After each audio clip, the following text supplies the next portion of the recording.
क्या होगा अगर मैं आपसे कहूं कि 60 की उम्र के बाद अपना घर पूरी तरह चुका देना आपकी जिंदगी की सबसे बड़ी वित्तीय गलती हो सकती है। मुझे पता है ये सुनने में बिल्कुल पागलपन लगता है। दशकों से हमें यही सिखाया गया है कि सिर से होम लोन का बोझ उतार दो, कर्ज मुक्त जीवन ही सबसे बड़ी शांति है। हमारे बड़े बुजुर्ग इसी सिद्धांत पर जिए और आज भी बड़े बड़े फाइनेंशियल गुरु यही सलाह देते हैं। लेकिन एक राज की बात है जो आपको कोई नहीं बताता। भारत के सबसे अमीर लोग जिनके पास 100 करोड़, 500 करोड़, यहां तक कि 1000 करोड़ की संपत्ति है, वे 60 के बाद लगभग कभी भी अपना घर पूरी तरह से नहीं चुकाते। इसलिए नहीं कि वे चुका नहीं सकते, बल्कि इसलिए क्योंकि वे पैसे के बारे में कुछ ऐसा जानते हैं जो ज्यादातर लोग कभी नहीं सीख पाते। मैं आपको एक कहानी सुनाता हूं जिसने मेरी सोच पूरी तरह बदल दी। मैं अपने एक क्लाइंट के फाइनेंशियल स्टेटमेंट्स देख रहा था जिनकी नेटवर्थ लगभग 200 करोड़ रुपए थी। उनकी उम्र 68 साल है, वो पूरी तरह से रिटायर हो चुके हैं और उनके 20 करोड़ के घर पर आज भी 6 करोड़ का होम लोन चल रहा है। जब मैंने उनसे पूछा कि आप एक चेक लिखकर इसे खत्म क्यों नहीं कर देते, तो उनके जवाब ने मुझे अंदर तक हिला दिया। उन्होंने कहा, अपने घर का लोन चुकाना मेरी सबसे महंगी वित्तीय भूल होगी। अब ये बात आम आदमी को तो पागलपन ही लगेगी, है ना? लेकिन जो दौलत बनाने का असली खेल समझता है, उसके लिए ये एक सीधी साधी समझदारी की बात है। हमें बचपन में जो नियम सिखाए गए थे, कर्ज से दूर रहो, हर चीज अपनी बना लो, वो नियम उन पर लागू नहीं होते जो सच में आर्थिक रूप से आजाद हैं। और अगर आप 60 से ऊपर हैं और असली आर्थिक सुरक्षा चाहते हैं, तो जो मैं बताने जा रहा हूं वो आपकी रिटायरमेंट की पूरी रणनीति को आपके पक्ष में पलट सकता है। आपकी इस बारे में क्या राय है, नीचे कमेंट्स में जरूर बताइए। पहला और सबसे जरूरी सबक है डेड मनी ट्रैप, यानी मरे हुए पैसे का जाल। अपना घर चुकाने की सबसे पहली छिपी हुई लागत यही है, और ये वो सबसे महंगी गलती है जो रिटायर होने वाले लोग बिना जाने समझे कर बैठते हैं। जब आप अपना घर चुकाते हैं तो आप अपनी लिक्विड पूंजी, यानी वो पैसा जो आपके हाथ में है, उसे सीमेंट, लकड़ी और दीवारों में दफना देते हैं। उस पैसे पर आपको ठीक 0% का रिटर्न मिलता है। वो बढ़ता नहीं है, वो कोई आमदनी नहीं देता, वो बस वहां पड़ा रहता है और आपके भविष्य के लिए कुछ भी नहीं करता। एक असली उदाहरण देता हूं जो आपका दिमाग हिला देगा। मान लीजिए आपके ऊपर 30 लाख का होम लोन बचा है और आपके इन्वेस्टमेंट अकाउंट्स जैसे म्यूचुअल फंड या पीपीएफ में भी 30 लाख रुपए हैं। आम सोच यही कहती है, लोन चुकाओ और चैन की नींद सो। लेकिन अमीर लोग कुछ और ही जानते हैं। आपके घर में फंसे हुए उस 30 लाख पर 0% का रिटर्न मिलना तय है। वहीं अगर वही 30 लाख रुपए एक अच्छे डाइवर्सिफाइड म्यूचुअल फंड पोर्टफोलियो में लगाए जाएं, तो ऐतिहासिक रूप से उस पर 10-12% या उससे भी ज्यादा का सालाना रिटर्न मिल सकता है। ये आपके 30 लाख रुपए को दीवारों में गाड़ देने और उसी पैसे को 10 साल में 85 लाख रुपए की बढ़ती हुई संपत्ति में बदलने के बीच का फर्क है। एक वेल्थ कॉन्फ्रेंस में मुझे एक जापानी उद्योगपति मिले जिन्होंने बहुत पते की बात कही। उन्होंने कहा, आम भारतीय सोचता है कि उसका घर एक गुल्लक है, जबकि अमीर आदमी जानता है कि उसका घर एक पैसा बनाने की मशीन होना चाहिए। ये सोच का फर्क ही जमीन आसमान का अंतर पैदा कर देता है। अमीर लोग समझते हैं कि हर रुपए का एक काम होता है और उनके रुपयों का काम है और ज्यादा रुपए बनाना, ना कि कम ब्याज वाले कर्ज को चुकाना।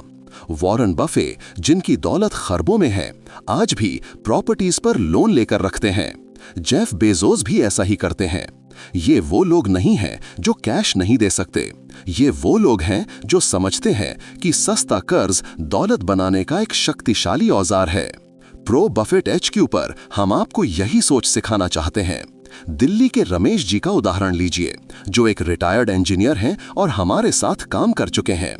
उनके पीपीएफ और म्यूचुअल फंड में मिलाकर 40 लाख रुपए थे और 20 लाख का होम लोन बाकी था।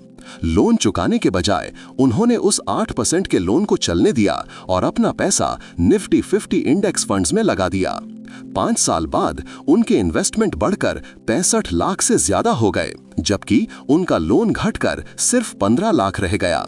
नतीजा ये हुआ कि अगर उन्होंने घर चुका दिया होता, उसकी तुलना में आज वो 30 लाख रुपए से भी ज्यादा अमीर हैं। क्या अब आप समझ पा रहे हैं कि ये पुरानी सोच क्यों गलत साबित हो रही है? अपने अनुभव नीचे शेयर करें। सलाह शायद आपको महंगी पड़ रही है। मैं सच में जानना चाहता हूँ, क्या आप पहले से जानते थे कि अमीर लोग अपने घरों के बारे में इस तरह सोचते हैं, या ये जानकारी आपके लिए बिल्कुल नई है? अगर आप कुछ ऐसा सीख रहे हैं जो आपको अपनी रणनीति पर दोबारा सोचने के लिए मजबूर कर रहा है, तो कमेंट्स में गेम चेंजर टाइप करें। मुझे उन लोगों से सुनना बहुत अच्छा लगता है जो पहली बार दौलत बनाने के इन सिद्धांतों को खोज रहे हैं। दूसरा दौलत का दुश्मन है लिक्विडिटी का संकट। दूसरी छिपी हुई लागत जिसे मैं लिक्विडिटी संकट कहता हूं। और 60 की उम्र के बाद यह बेहद महत्वपूर्ण हो जाता है, जब जिंदगी आप पर अचानक मुश्किलें फेंकती है। आपका घर 5 करोड़, 7 करोड़ या 10 करोड़ का हो सकता है, लेकिन आप अपने किचन से अस्पताल का बिल नहीं चुका सकते। आप अपने बाथरूम से आपातकालीन खर्चों को पूरा नहीं कर सकते। जब आपको स्वास्थ्य समस्याओं, पारिवारिक आपात स्थितियों या यहाँ तक कि शानदार निवेश के अवसरों के लिए जल्दी से पैसे की जरूरत होती है, तो आप अपने घर का एक बेडरूम नहीं बेच सकते। मैंने बहुत से रिटायर्ड लोगों को घर के अमीर और हाथ के गरीब बनते देखा है। उनके पास एक सुंदर बिना लोन वाला घर होता है, लेकिन वे अचानक आए खर्चों को पूरा करने के लिए संघर्ष करते हैं और अंत में या तो कर्ज में डूब जाते हैं या घबराहट में गलत वित्तीय फैसले ले लेते हैं। दिल्ली के शर्मा जी को याद कीजिए। उन्होंने 62 साल की उम्र में अपना 4 करोड़ का घर चुका दिया और बहुत गर्व महसूस किया। 2 साल बाद उनकी पत्नी को एक विशेष मेडिकल इलाज की जरूरत पड़ी जो बीमा में कवर नहीं था, जिसका खर्च करीब 60 लाख रुपए आ रहा था। शर्मा जी को अपनी उसी जमा पूंजी को निकालने के लिए, जिसे उन्होंने घर में फंसा दिया था, अपने ओरिजिनल होम लोन से कहीं ज्यादा महंगी ब्याज दर पर लोन अगेंस्ट प्रॉपर्टी लेना पड़ा। इसकी तुलना मुंबई के गुप्ता जी से करें, जिन्होंने अपना होम लोन चलने दिया और अपने निवेश को लिक्विड बनाए रखा। जब गुप्ता जी की बेटी को एक बिजनेस के लिए जल्दी में 50 लाख रुपए की जरूरत पड़ी, तो वे उसी हफ्ते चेक लिख सके। कोई कागजात नहीं, कोई क्रेडिट जांच नहीं, कोई देरी नहीं। उनकी इस फ्लेक्सिबिलिटी ने उन्हें अपने परिवार की मदद करने और उस निवेश पर संभावित रिटर्न कमाने का भी मौका दिया। अमीर लोग, जिसे वित्तीय सलाहकार रणनीतिक लिक्विडिटी कहते हैं, उसे बनाए रखते हैं। वे अपनी दौलत को उन रूपों में रखते हैं जहां वे अवसर आने पर या संकट पड़ने पर तुरंत पहुंच सके। होम लोन की ईएमआई एक तय और प्रबंधनीय खर्च है। आपको हर महीने पता होता है कि कितना देना है। लेकिन पैसों की जरूरत पड़ने पर अपना घर बेचने या रिवर्स मॉर्गेज लेने के लिए मजबूर होना ना तो प्रेडिक्टेबल है और ना ही मैनेजेबल। ये सिर्फ इमरजेंसी की बात नहीं है, ये मौकों की भी बात है। जब 2020 में कोरोना के कारण बाजार गिरा, तो जिन लोगों के पास लिक्विड पैसा था, उन्होंने अविश्वसनीय छूट पर शेयर खरीदे। जिन लोगों का सारा पैसा जमीन जायदाद में फंसा था, वे दशकों में आए दौलत बनाने के सबसे बड़े मौकों में से हिस्सा नहीं ले सके। आपके पास विकल्प होने और फंसे होने के बीच का अंतर अक्सर इसी एक फैसले पर निर्भर करता है। क्या आप एक कर्ज मुक्त घर के मनोवैज्ञानिक आराम को प्राथमिकता देते हैं या वित्तीय लचीलेपन की व्यावहारिक शक्ति को? आपकी इस पर क्या राय है, जरूर बताएं। तीसरा वित्तीय धोखा, टैक्स बचाने का जाल। तीसरी छिपी हुई लागत वो है जिसे मैं टैक्स बचाने का जाल कहता हूं, और ये सबसे ज्यादा दुख देती है, क्योंकि आप सचमुच बिना किसी कारण के सरकार को पैसा वापस दे रहे होते हैं। आपके होम लोन पर दिए जाने वाले ब्याज पर आपको इनकम टैक्स एक्ट के सेक्शन 24B के तहत टैक्स में छूट मिलती है, जो आज के समय में ज्यादातर भारतीयों के लिए कुछ गिनी चुनी बड़ी कटौतियों में से एक है। जब आप अपना घर चुका देते हैं, तो आप इस छूट को हमेशा के लिए खो देते हैं। लेकिन यहाँ वो गहरी बात है जो ज्यादातर वित्तीय सलाहकार ठीक से नहीं समझाते। अमीर लोग टैक्स आर्बिट्राज का इस्तेमाल करते हैं। वे टैक्स छूट बनाए रखने के लिए अपना होम लोन जारी रखते हैं और जिस पैसे से वे घर चुका सकते थे, उसे ऐसी जगह निवेश करते हैं जहां टैक्स कम लगे या ना लगे, जैसे कि इक्विटी म्यूचुअल फंड्स, जहां 1 साल बाद लॉन्ग टर्म कैपिटल गेन पर टैक्स लगता है। असल नंबरों से समझाता हूं। मान लीजिए आपका होम लोन 8.5% पर है और आप 30% टैक्स ब्रैकेट में हैं। टैक्स छूट के बाद आपकी असल ब्याज दर लगभग 6% के करीब पड़ती है। वहीं आप उस पैसे को 1% पर देने वाले एफडी में निवेश करते हैं, तो आप 1% पर ही लाभ कमाएंगे। वहीं आप उस पैसे को 20% वाले कैपिटल गेन टैक्स में निवेश करते हैं तो आप 12% के लाभ में रहेंगे। आपको यहाँ साफ दिखता है कि होम लोन सिर्फ कर्ज नहीं है। पैसे को एक ऐसे पोर्टफोलियो में निवेश करते हैं जो सालाना 12-15% का रिटर्न दे रहा है। आप असल में कहीं और पैसा निवेश करने के लिए सरकार से एक तरह की सब्सिडी ले रहे हैं। अमीर लोग सिर्फ अपने लोन की ब्याज दर के बारे में नहीं सोचते, वे उस पूंजी को निवेश न करने की अवसर लागत के बारे में सोचते हैं। वे टैक्स के असर पर विचार करते हैं। वे पूरी वित्तीय तस्वीर को देखते हैं, सिर्फ एक टुकड़े को नहीं। ज्यादातर लोग सिर्फ ईएमआई खत्म करने पर ध्यान केंद्रित करते हैं और इस प्रक्रिया में वे क्या खो रहे हैं उसे पूरी तरह से नजरअंदाज कर देते हैं। क्या आप भी कर्ज चुकाने की धुन में दौलत बनाने के मौके गंवा बैठे हैं? अपने अनुभव नीचे कमेंट्स में साझा करें। चौथा गेम चेंजर, दौलत वाली मानसिकता का बदलाव। यहाँ सब कुछ बदल जाता है और यही मध्यम वर्ग और अमीरों के अपने घर के बारे में सोचने का बुनियादी अंतर है। मध्यम वर्गीय सोच कहती है, मैं अपना घर कर्ज मुक्त चाहता हूँ। अमीर सोच कहती है, मैं चाहता हूँ कि मेरा घर मेरे लिए आर्थिक रूप से काम करे। अंतर देख रहे हैं? एक सोच सिर्फ मालिकाना हक के लिए है, दूसरी सोच दौलत बनाने के लिए अनुकूलन के लिए है। मन की शांति एक कर्ज मुक्त घर होने से नहीं आती, ये पूंजी तक पहुंच, आय के कई स्रोत और वित्तीय लचीलापन होने से आती है। जरा सोचिए, अगर आपके पास निवेश खातों में 50 लाख रुपए और एक होम लोन है तो आप अवसरों पर तेजी से फैसले ले सकते हैं। लेकिन अगर वो सारा पैसा ईंट पत्थरों में फंसा है तो आप आर्थिक रूप से फंस चुके हैं। पांचवा अंदरूनी राज, विरासत की प्लानिंग और संपत्ति की सुरक्षा। यहाँ एक ऐसी बात है जिस पर ज्यादातर लोग कभी विचार नहीं करते, लेकिन अमीर परिवार इसकी योजना जरूर बनाते हैं।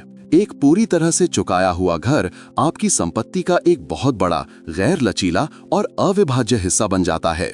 इससे विरासत की योजना गंदी और अक्षम हो जाती है। आप एक घर को आसानी से कई वारिसों में नहीं बांट सकते, जिससे अक्सर पारिवारिक विवाद होते हैं। लेकिन अगर आप लोन बनाए रखते हैं और इसके बजाय लिक्विड निवेश संपत्ति बनाते हैं तो उन्हें वारिसों को ट्रांसफर करना, उपहार देना या बांटना अविश्वसनीय रूप से आसान होता है। फिर लॉन्ग टर्म केयर प्लानिंग भी है। नर्सिंग होम या घर पर देखभाल का खर्च सालाना लाखों में आ सकता है। अगर आपकी दौलत आपके घर में फंसी है तो आपके पास एकमात्र विकल्प घर बेचना या मजबूरी में रिवर्स मॉर्गेज लेना है। लेकिन अगर आपने उस पूंजी को निवेशित रखा होता तो आपको अपनी शर्तों पर उसकी पहुंच मिलती। छठी रणनीति, आपका एक्शन प्लान। चलिए अब ये तय करते हैं कि 60 के बाद आपके लिए घर चुकाना सही है या नहीं। इसे मैं 3 सवाल टेस्ट कहता हूं। सवाल 1, अगर मैं अपना घर चुका दूं तो क्या मेरे पास कम से कम 2-3 साल के जीवन यापन के खर्च के बराबर लिक्विड संपत्ति जैसे एफडी, म्यूचुअल फंड बचेगी? अगर जवाब नहीं है तो आप खुद को लिक्विडिटी संकट के जोखिम में डाल रहे हैं। सवाल 2, क्या मैं अपने पैसे पर टैक्स के बाद अपने होम लोन की लागत से ज्यादा कमा सकता हूं?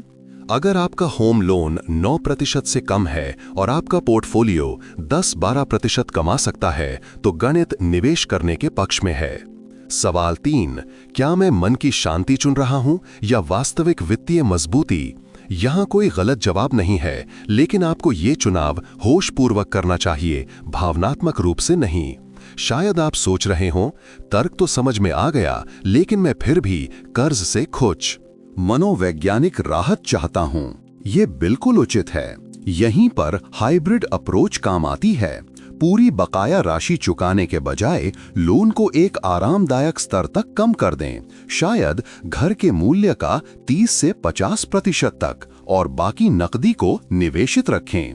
ये आपको कम कर्ज का मनोवैज्ञानिक लाभ देता है, साथ ही लिक्विडिटी और विकास की क्षमता का वित्तीय लाभ भी बनाए रखता है। अमीर लोग कर्ज से डरते नहीं, वे उसे समझते हैं। वे अपने घर को एक ट्रॉफी के रूप में नहीं बल्कि एक उपकरण के रूप में देखते हैं। और प्रो बफेट HQ पर हम आपको यही सोच सिखाते हैं। आपको ऐसा सोचने के लिए 100 करोड़ की जरूरत नहीं है। आपको बस एक मकान मालिक की तरह सोचना बंद करना होगा और एक रणनीतिकार की तरह सोचना शुरू करना होगा। असली सपना कर्ज मुक्त घर नहीं है, ये आर्थिक रूप से मुक्त जीवन है।